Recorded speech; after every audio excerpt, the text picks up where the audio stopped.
எலுமிச்சை சாதம் தயார் செய்யும் பொழுது சூடாக இருக்கக்கூடாது. அப்படி இருந்தால் கசப்புத்தன்மை கூடும்.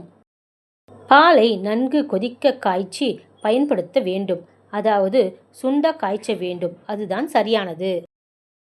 தேங்காய்க்கு பதிலாக சர்க்கரை வள்ளிக்கிழங்கை கொரகொரப்பாக அரைத்து குருமாவில் சேர்த்து சமைத்தால் சுவை புதுமையாக இருக்கும்.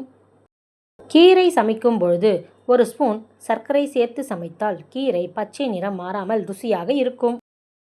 தயிர் புளிக்கின்ற நிலை வரும்பொழுது அதில் ஒரு துண்டு தேங்காயை போட்டு வைத்தால் தயிர் அதிகமாக புளிக்காது. முட்டை கெட்டு போகாமல் இருக்க முட்டையின் மீது லேசாக எண்ணெயை தடவி வைத்தால் முட்டை விரைவில் கெட்டு போகாமல் இருக்கும். மெதுவடை மொறுமொறுவென்று இருக்க உளுத்தம் பருப்புடன் சிறிதளவு பச்சரிசி சேர்த்து ஊற வைத்து அரைத்தால் மெதுவடை மொறுமொறுப்பாக இருக்கும்.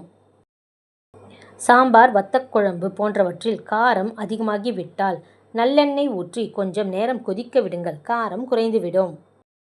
வடகத்தை வெறும் வாணலியில் வறுத்து பின் எண்ணெய் வறுத்தால் நன்றாக பொரிந்து மொறுமொறுப்பாக இருக்கும்.